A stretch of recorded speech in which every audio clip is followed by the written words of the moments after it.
to UCC1101 Technical English. Oh God. All right, so you guys are with me, Miss Farah over here, and in today's class, in this recording, we shall be looking at two things or two grammar parts that I was supposed to teach you guys on Monday class, but because it's a public holiday, so I'm doing it in a recording instead. Okay, so in order for you to get your attendance taken for your class on Monday, you have to complete two tasks. And the first one will be for you to watch this video, which I hope that you guys would watch until the end of the recording. And number two is for you to complete one task, which I shall be explaining to you guys about at the end of the class. Okay, so in today's class, we shall be looking at two things here. The first one will be verb tenses. Now, I think I touched a bit here and there about verb tenses, but in today's class, I shall be looking into a bit more in depth, if you can see it. And secondly, we shall be looking at active and passive voice. All right, let's get started. So, as I mentioned, when we learn about part of speech before, now we know that there are different parts in speech, and it all depends on the job of the word itself in a sentence. Now, to me personally, as a second language learner of English language, I believe that among all of the part of speech, the hardest one would be verb tenses. Now, the reason why I feel like verb is so hard for me to understand is number one, it's because in my first language, which is in Malay language, verb is very simple. It just indicate what the action is. But verb in English, it has more than that. Now, if you notice here, the word verb tenses. Now, what does tense mean? Okay, so tense basically means time. All right. So another reason why English to me, the verbs in English language is a little bit hard is because besides than just telling people on the actual action itself, verb also suggests time. All right. And it gets complicated when you have to tally your verb according to your subject, which I think that we have touched on before, subject verb agreement. In order for you to know what verb that you have to do, or if you should put s, or if you should not put s next to the verb, it all depends on your subject, whether the subject is only one person or it has more than one person. So to me, that is why English is slightly hard. Okay, because I'm not a native speaker, and this is speaking from my personal experience. And to me, especially when it comes to speech, talking, communicating, it takes a lot of effort. It takes a lot of practice in order for me to make it natural for me to use the correct verb tenses. And sometimes I have to think first before I speak. But one thing that is definite, according to research, in order for you to become a fluent speaker in any kind of languages, the main thing for you to do is actually keep on practicing and keep on using the language. Now, the term that we use here is automaticity. Okay, so it's basically having said that you keep on practicing even if you are wrong, noticing that you're wrong and thinking, oh, instead of saying she have, I should say she has. And automatically it develops to become a habit. And that is why I think one of the biggest things that we have to do is keep on practicing, even though sometimes it can get a little bit awkward because it's wrong. But then without the wrong thing, you wouldn't be able to know if it's right or wrong, basically. Okay, so enough about that. Enough about language acquisition. I just get too excited because that is one of the things that I really love about language. All right, so now let's move into verb tenses. Now, the first question would be how many tenses, for God's sake? Okay, so I think the famous one will be present tense.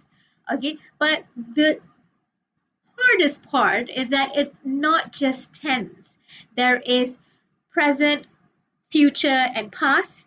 And on top of that, there is simple, there is perfect, there is progressive, and there is perfect progressive. So that is why English is so complicated. All right. So if we were to categorize linguistically in English, there are, I think, approximately 14. If I can conclude it, there are 14 different categories that maybe there are in English tenses. Okay, so we have present tense, present simple tense, we have past simple tense, we have future simple tense, we have present perfect tense, we have past perfect tense, we have future perfect tense, we have present progressive tense, we have past progressive tense, we have future progressive, we have present perfect progressive, we have past perfect progressive, we have future perfect progressive, we have conditionals, and lastly, we have negative questions. And there you have it. Okay, so what I'm going to attempt is that I'm going to cover in very general so that you guys are a bit more aware on what exactly is. But as I mentioned earlier just now, it comes with a lot of practice. It comes with a lot of, knowing that this is wrong and then not repeating back again on the what you did wrong before. So this is not something that you can see overnight. Okay, it takes years and years of practice. And you and I should do that. Okay, not just you, but me too, because I'm not a native speaker. All right. So when it comes to verb tenses, the first thing that I always do is to create a timeline. Because going back again, okay, talking back again, when we say tenses, it basically means that it is, oh God. So when we say tenses, it basically means time. So when we want to look at time, there are three different categories that you can know or you should understand. So you need to know obviously right now, which is present.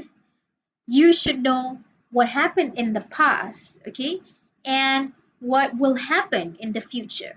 So there are three different ways or three different categories that we can label the tenses as. So we can say, or we can refer back for an action that had happened in the past, or right now I'm doing it, present, and also what you have planned in future. Okay, so you can see three different categories now. Now, let me try and attempt to explain to you on present perfect tense. Now, when we say present perfect tense, it's when something that happened in the past and it is still evident and the experience is still taking into account to what happened right now to you. That is something that we call as present perfect tense. Okay? Right, so present perfect tense is when something that happened in the past and up until today it's still evident to you.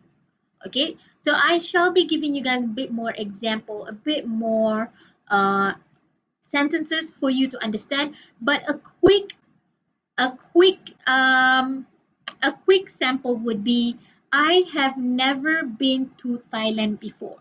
Have never been to Thailand before is a present perfect tense because maybe I was born 10 years ago. And from 10 years ago up until today, I have never been to Thailand. So the experience from 10 years ago up until today, it is still evident for me. So you need to use present perfect tense. Now let's take a look at the next category. Now the next category is past perfect tense. Now when you say perfect, perfect, perfect, it means that it has two different categories over here. Now when we say present perfect tense, okay, for the first one, when we say present perfect tense, it means that something happened in the past and it's still evident to you until today. Okay, but for past perfect tense, there are two separate things that happen in the past. It's done, finished, both actions are in the past. So both, that is something that we call as past perfect tense. Sorry. So for past perfect tense, okay, you have two different actions and both actions finish in the past, no longer evident with you in the present. Okay, all right. Now we have here something that happened in future or something that will happen in future, and it is something that is evident to you until today. is something that we call future perfect tense.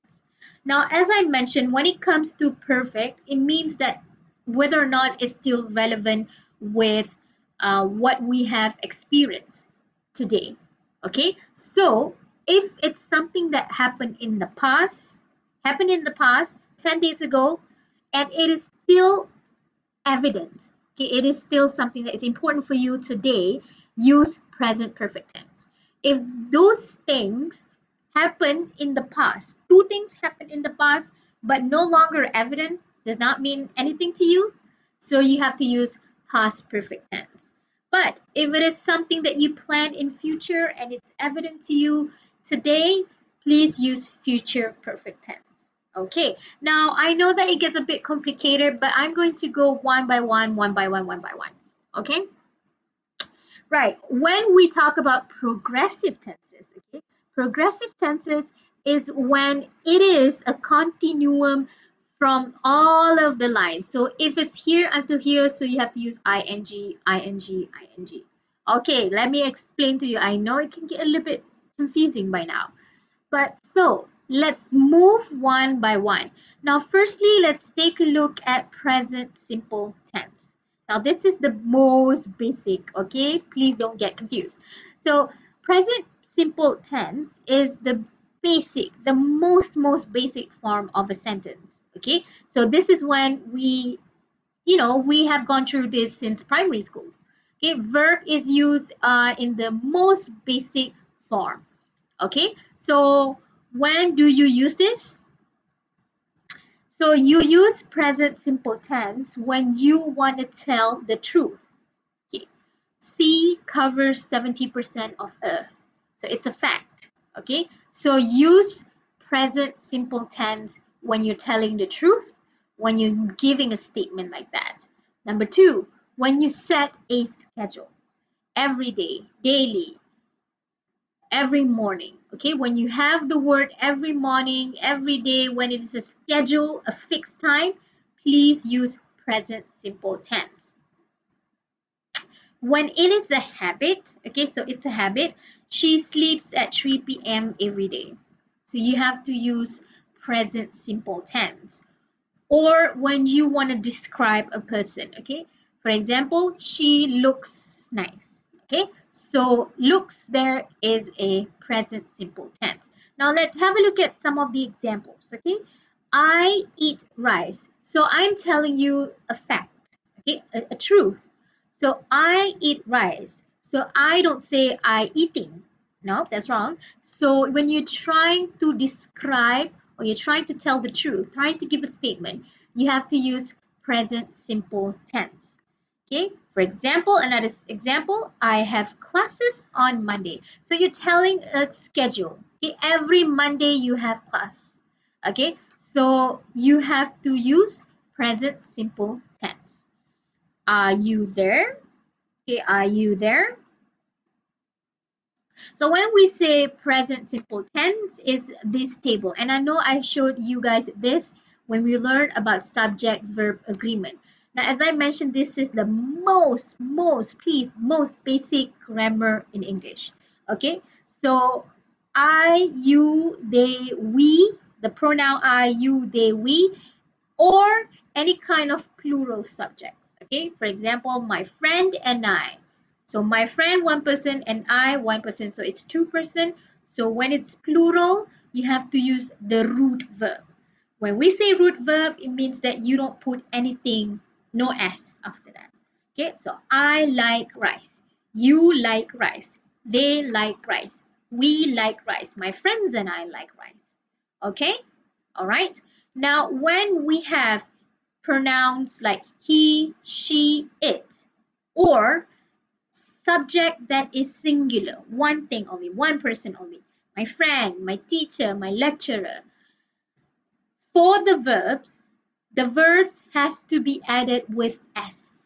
Okay, so he likes rice, she likes rice, it likes rice, my teacher likes rice. Okay, so again, when do you use present simple tense? You use present simple tense when you want to tell a statement, when you want to give a truth, when you want to tell someone the schedule, or when you want to describe someone. Okay, she looks happy, she is feeling happy. Okay, or a constant habit. Okay, all right, every day I go to class, every Monday I go to class. That is when you use present simple tense. Okay, all right. So now let's talk about past simple tense.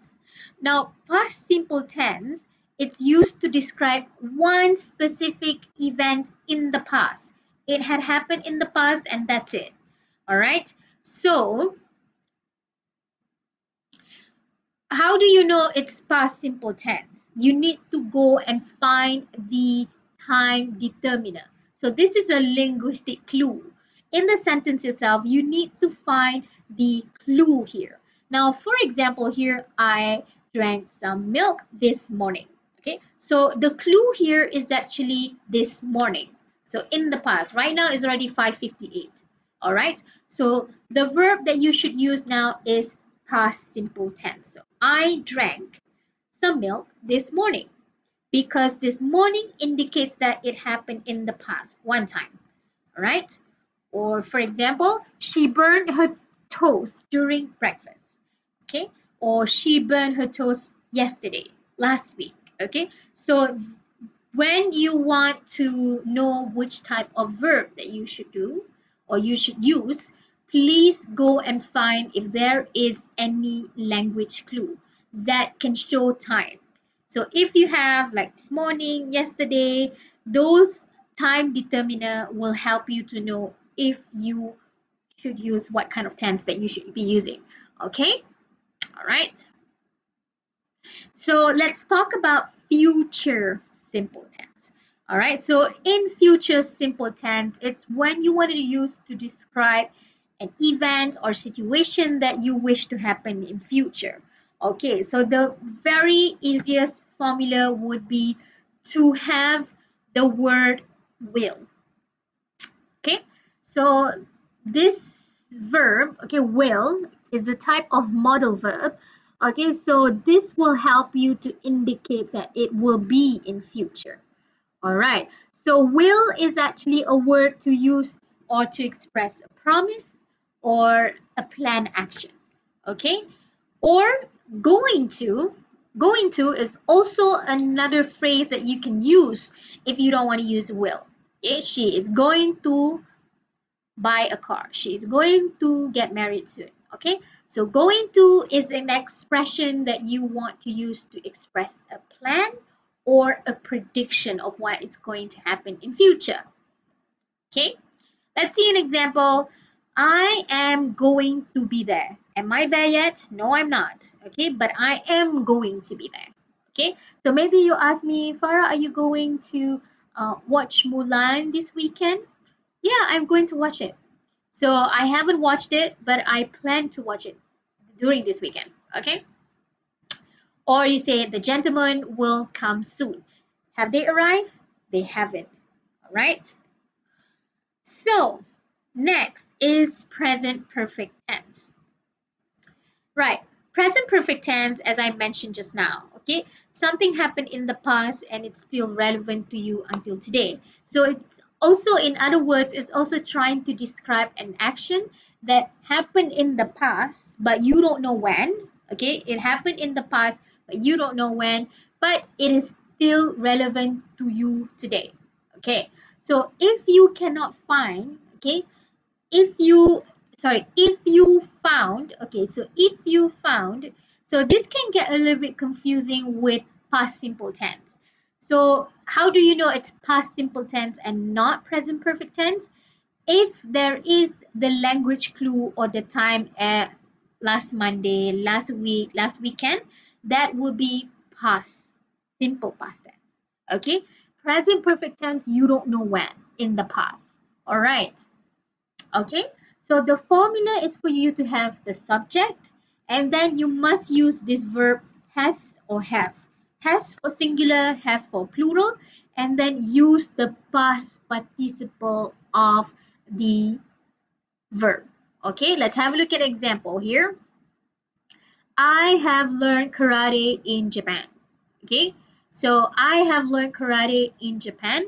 It means that some maybe 5 years ago or maybe 10 years ago, I don't know. Okay, one unspecific time happened in the past, and then up until today, you still know karate, and that is a form of present perfect tense. Okay, something that happened in the past, which we don't know when, but it is still relevant to you up until today. So you say, I have learned karate in Japan. Okay, so this is a present perfect tense. I have never been to Thailand. I have never been to Japan. So from the beginning of the universe up until today, I have never been to Japan, for example. Okay, all right. So again, the formula for you to use present perfect tense is for you to use has for singular and have for plural. Okay, or many things have changed in the last year. So it's not something very specific like 18th of September 2019. So it's not something very specific. So from last year up until today, many things have changed. Okay. Now I want to show you guys some examples, but firstly, I need you guys to observe these two sentences here. So the first sentence here, we have Tata produces cars. Secondly, I am shopping at John Lewis. So the first sentence here is a present simple tense. How do you know it? Because it's giving a statement. Okay, it's giving a statement, telling the truth. So basically, you have to put S because Tata is a one company. So you put S next to the verb. So Tata produces cars. It's present simple tense. And this is present continuous tense. Now, how do you know it's continuous? It's because of the ing. Okay, so if it's present, you have to use am. If it's past, you use was. Okay, all right. Now, the question is, when do we use present simple tense? Or when do we use present continuous tense? Again, as I mentioned, when you want to tell a fact or statement or an information, you use present simple tense. Or if you want to talk about routine, if you want to talk about habit, you use present simple tense. Okay, so for present continuous tense, ing, it is to describe temporary situations. Okay, temporary situation. For example, she is staying in Mumbai until the end of the week. Right now, until next week, that person is staying in Mumbai. Or if you want to talk about future arrangements, okay, you say you can also use ing. All right. So now let's talk again on present simple tense. Okay, so this is basically, this one is the same information as the one that I gave you in the table before. All right, so for present continuous tense, what is the formula? The formula for present continuous tense is to have is for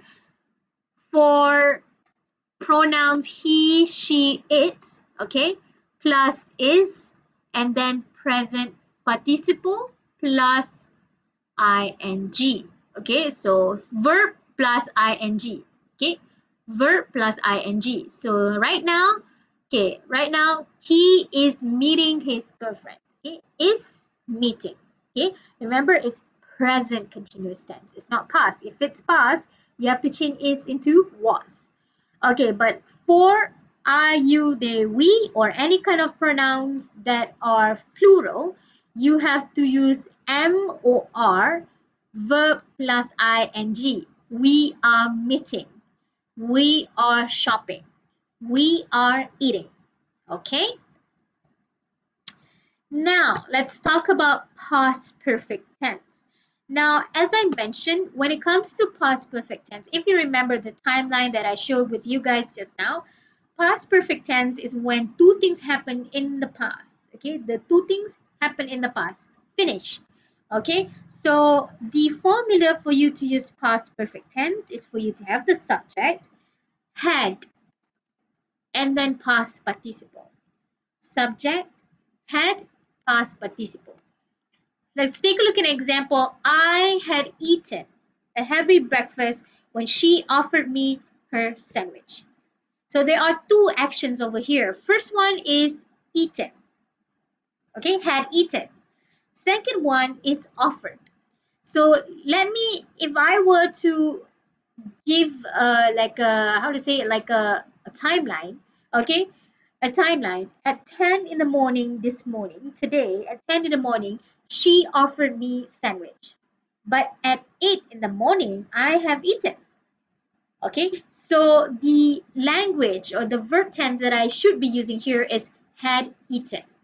Okay, so I had eaten a heavy breakfast when she offered me her sandwich. Okay,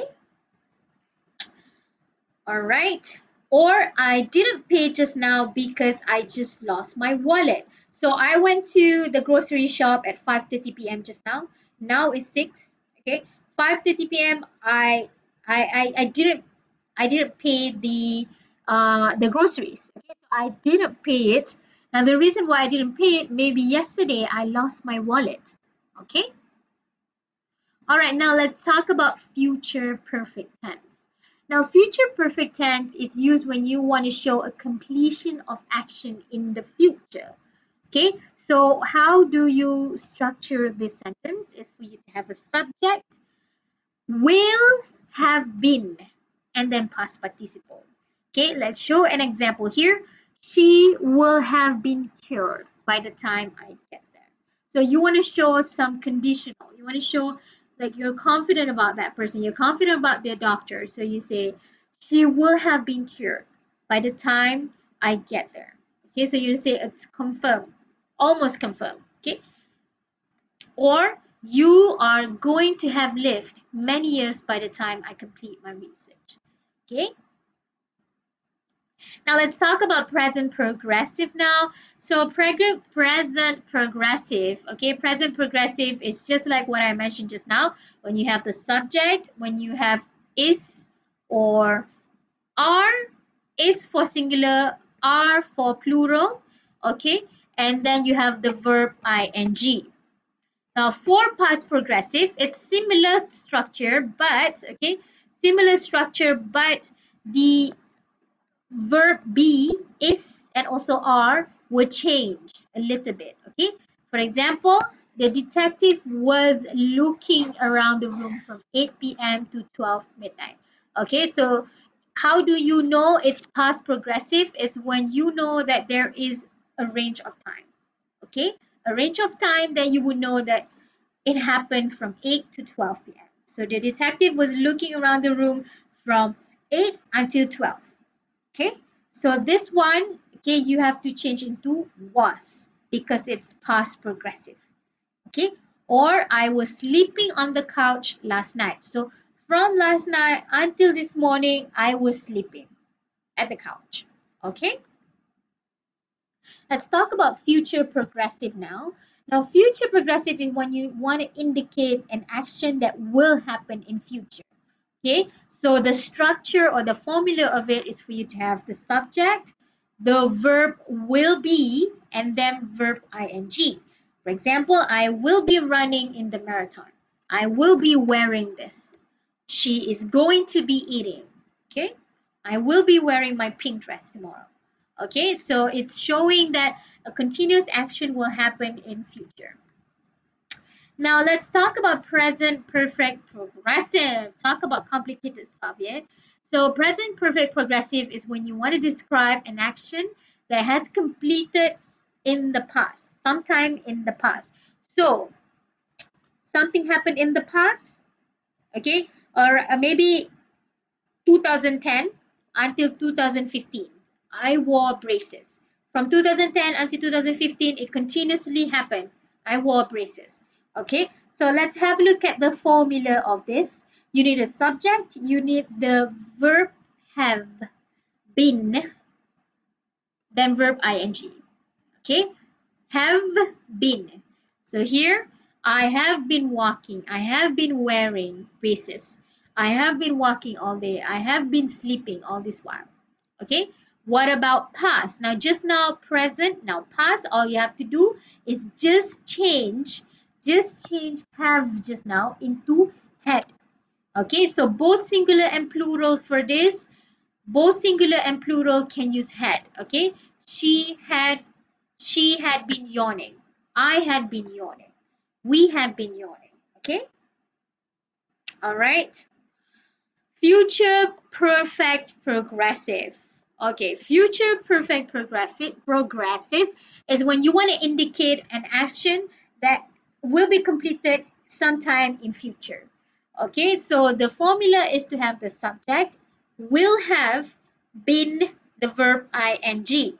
So for example, I will have been working for 3 years this Friday. Okay, next week she will have been governing the state for a full year. Okay, so it's not yet today, it will be next year or it will be on Friday. But if this Friday comes, okay, I will have been working for 3 years already. It's like my anniversary. Okay, all right, so there goes all of the verb tenses. How do you feel about that? I know. Okay, let me drink for a while before we move on to our second agenda.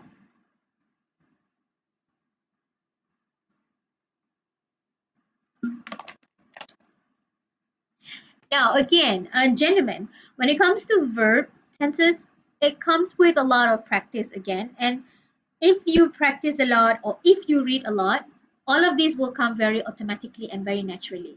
So you don't have to worry very much. But please bear in mind, this is not math. This is not biology. This is not something like physics where you understand the concept and then you would be able to apply it right away. Okay, so language does not work like that. Okay, it does not happen magic overnight. Unlike like biology, for example, if you read a book for 1 week, next week you go for your final exam or you go for your test, you can get A. But language does not work like that. It comes naturally. It's something that we call innate in our brain. Okay, it comes with a lot of practice, a lot of things that will come, and it takes a lot of patience and effort. Okay, so it goes very. I know that a lot of people say, "What?" Okay, so that is the unique part about language. It comes with a lot of practice. It comes with a lot of imitation. All right, so now let's move into our next agenda, which is talking about voice. Okay, so voice. Now, before I talk that when it comes to English sentence, you need a subject, you need a verb, and you need an object or an idea. Am I right? So, when I say subject, verb, object, or idea, I am referring to active voice. Okay, so when we refer to active and passive voice, I think we learned this in high school before. Active and passive voice are the two approaches in your sentence structure. Okay, sometimes you want to focus on the objects, so you want to use passive voice. Sometimes you want to focus on the subject, that is why you use active voice. And when it comes to voices, okay, when it comes to voices, the verb can take two approaches, active and passive. When we say active voice, it's a bit more direct and straightforward. A lot of people prefer active voice. But very often, I think in a lot of novels and a lot of literary works, okay, people or authors, they are encouraged to use different tenses, different voices, okay, to make their book or their writings better. So they combine, not just all active. They make it something that is a bit more to get things excited as well. Okay, so people can use passive because when we use passive, it sounded that it's very polite and it's very artsy, as I mentioned. Okay, so let's see active voice. Now, as I mentioned, active is when you follow the conventional subject, verb, object, or idea. So here, the example or the sample sentence that we have here, the teacher is the subject. Okay, the verb is cancel. The class is the object of the sentence. Okay, second example here, George is the subject, screams is the verb, At the waiter is the object of it. Okay, now let's take a look at passive now. Now you get what I mean, right? Active, subject, verb, object, or an idea. Let's have a look at passive now. Now passive here, if we look at these two example of words, okay, sorry, example of sentences, it's basically telling the same thing but in different sentence structure. So here in active voice we focus on the subject, but when it comes to passive we want to focus on the object now. So we say the class will now become in the beginning of the sentence. So please notice that the verb now has changed. Okay, was cancelled by the teacher. See that? Was cancelled. Okay, so the waiter was screamed by George. Okay, all right, see that? So a lot of you guys may ask, like, oh my God, why? All right, so because other than uh, passive voice will add more artistic. Okay, so how to say, as I mentioned, when you read, when you become a writer, you want to revamp, you want to make your writing a bit more interesting, so you use different sentence structure. So you use passive voice. It's to show interest on the person or the object that experience the action rather than the actual subject itself. Okay, so have a look at these example here. The student who enrolled in UCC 1101 was giving an outstanding evaluation by Miss Farah. Now here the actual subject is actually Miss Farah. But instead of focusing on Miss Farah, we want to give the attention to the object, which is now the student. Okay. All right. That is why people use passive voice. All right. Okay. So when you want to change from active to passive or vice versa, you need to know who or what is the subject, and you need to know where is the verb, and then where is the object or an idea. So I want you guys to come back again on these two things because you would eventually notice right away. Okay, so when we have active voice, okay, you know that this is subject because have a look at the verb that we use here. Oh, for God's sake. Okay, so when we look at the verb, is the standard verbs here. But if we have passive, we have was cancelled by. We have was, we have the verb, okay, past tense, and then by. So you would know automatically that this is a passive voice. Now when it's passive, it's the other way around. Something that comes before or the beginning of the sentence would be the object of it, and the subject will be behind. Okay, all right. Now here, I want you guys to see now. Just now I have explained to you guys, right? Which one is active, which one is passive. Now I'm going to give you guys some time. No, you guys pause this video, okay? Pause this video and have a look at these three examples or these three sentences. And let me know which one is passive, which one is active. Okay, try and do that.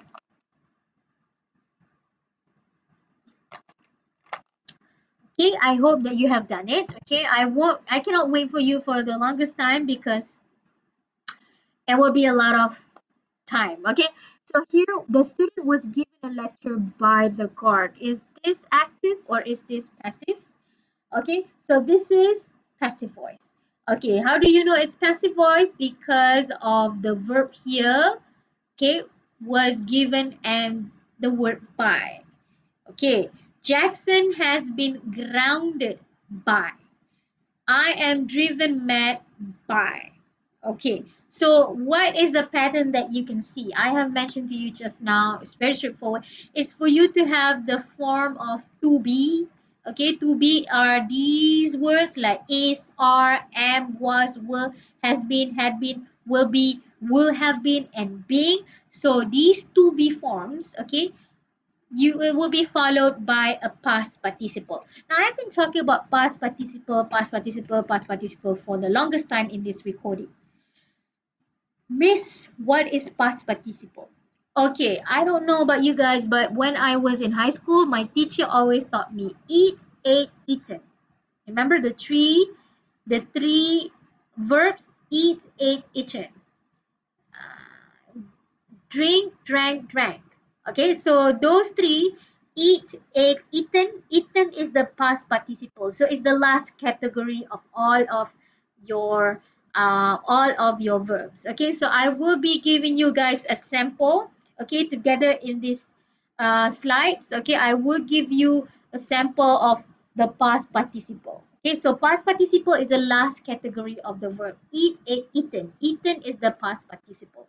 Now, moving forward for passive. So when you want to do a passive, the formula is for you to have to be forms or to be verbs: is, are, am, was, were, have been, plus past participle. Let's have a look at an example. Okay. Aha. All right. So it is washed by, it was washed, it will be washed, it would be washed. Okay, so these are some examples of how you convert it. Okay, it was being washed, it had been washed, it will have been washed. Okay, so remember, it's all past participle. Okay, so constructing passive voice, the basic rule is for you to bring the object or the receiver to be in the beginning of the sentence, and then to put your subject at the end of your sentence. Okay, so have a look at example here. A tsunami sank Atlantis. So this is an active voice. How do you change into passive voice? So by segregating or by classifying it according to subject, verb, object. Okay, this is the subject, this is the verb, this is the object of it. Now all you have to do is just change the other way around and then follow this formula: to be plus past participle. Okay, so here we have Atlantis because the object has to be in front. Atlantis was sunk. Okay, so we have the to be verb, and then you have past participle, you have the word by, a tsunami. Okay, all right, let me give you another example here. The jockey trained with his horse in blue. So here it's a bit there is a bit of a detail going on here because we have adjectives. Okay, blue horse. Okay, all right, so now you know that the jockey is the subject, the verb is train, the object is his horse. Okay, so now let's see.